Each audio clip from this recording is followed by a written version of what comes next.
बिहार में सत्ता परिवर्तन के बाद नए महागठबंधन सरकार का मंत्रिमंडल विस्तार हो चुका है। आज राज्यपाल फागू चौहान ने 31 लोगों को मंत्री पद की शपथ दिलाई।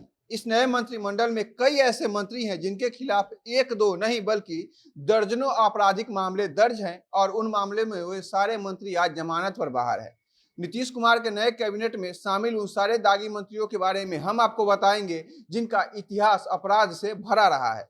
नमस्कार, मेरा नाम परितोष साई है और आप जनता जंक्शन देख रहे हैं। राजनीति और अपराध का रिश्ता काफी पुराना रहा है। दोनों एक दूसरे को समय समय पर संरक्षण देते रहते हैं और बिहार की राजनीति में बाहुबली और बड़े बड़े अपराधियों का कितना हस्तक्षेप रहा है, यह बात किसी से छिपी हुई नहीं है। इसकी झलक हर चुनाव के अलावा सरकार के गठन और मंत्रिमंडल तक में हमेशा देखने को मिलती है। आज मंगलवार को भी कुछ ऐसा ही नजारा हमें देखने को मिला। कुछ दिन पहले ही तेजस्वी यादव के साथ गठबंधन करके बीजेपी को सत्ता से बेदखल करने वाले नीतीश कुमार की अगुवाई में आज सरकार का विस्तार हुआ। इस दौरान 31 मंत्रियों ने पद एवं गोपनीयता की शपथ ली। लेकिन पद और गोपनीयता की शपथ लेने वाले मंत्रियों में कुछ ऐसे चेहरे भी हैं जिनका अपराध जगत से पुराना नाता रहा है।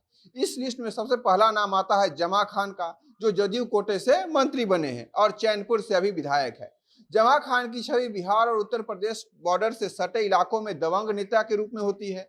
यही कारण है कि उन पर 2 दर्जन से अधिक आपराधिक मामले अभी दर्ज हैं। इनमें से अधिकतर मामलों पर अभी वह बेल पर हैं।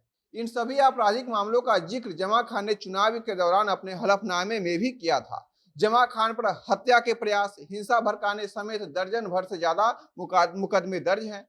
इसके अलावा भभुआ कोर्ट में 2007 में आर्म्स एक्ट की धारा 27 और आईपीसी की धारा 147, 148, 149, 323, 324 और 307 के तहत भी आरोप तय किए गए हैं। इसके अलावा चैनपुर थाने में भी उनके खिलाफ कई केस दर्ज हैं। कैमूर जिले के अलग अलग स्थानों पर भी जमा खान के खिलाफ कई केस दर्ज हैं। 2020 में जमा खान ने बहुजन समाज पार्टी यानी मायावती की पार्टी की तरफ से चुनाव लड़ा था और इसमें जीत हासिल किया था। इसके बाद उन्होंने बसपा का दामन छोड़ दिया और जदयू में शामिल हो गए। अपने जान पहचान और पहुंच के बल पर आज वे मंत्रिमंडल में भी शामिल हो गए हैं। इस लिस्ट में दूसरा नाम आता है सुरेंद्र यादव का, जो मूल रूप से गया जिले के रहने वाले हैं। सुरेंद्र यादव का प्रभाव गया ही में ही नहीं बल्कि पूरे मगध क्षेत्र में है। जहानाबाद, अरवल, औरंगाबाद में उनके नाम की आज भी तूती बोलती है। नेता बनने से पहले सुरेंद्र यादव की पहचान उस क्षेत्र में एक बाहुबली के रूप में थी। किसी भी बात को लेकर सुरेंद्र यादव एक बार जो अपना निर्णय सुना देते थे तो उस निर्णय के खिलाफ खड़ा होने का हिम्मत उस पूरे इलाके में किसी के पास नहीं होता था।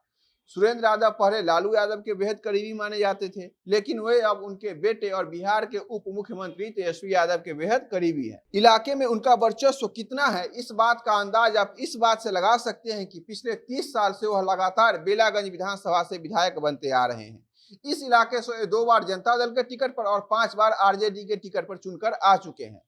सुरेंद्र यादव के खिलाफ भी हत्या के प्रयास, दंगा कराने, आपराधिक साजिश रचने, 2005 में हुए चुनाव के दौरान बूथ लूटने समेत कई संगीन आरोप लग चुके हैं। लेकिन इलाके में अपने वर्चस्व के कारण लगातार 7 बार विधायक चुने जाने के कारण इस बार वे मंत्रिमंडल में स्थान बनाने में सफल रहे हैं। मंत्रिपरिषद का गठन होने के बाद बीजेपी ने नीतीश सरकार की अगुवाई में बनाए गए इस नए मंत्रिमंडल को पूरी तरह से असंतुलित बता दिया है। बीजेपी का कहना है कि महागठबंधन सरकार में सिर्फ 2 समुदाय से 35 मंत्री बने हैं, जबकि सिर्फ एक जाति से ही 8 मंत्री बनाए गए हैं।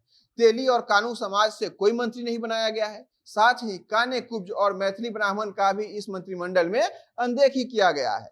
35% से उनका कहना यह था कि सिर्फ मुस्लिम और यादव को मिलाकर इसमें 13 मंत्री बनाए गए हैं।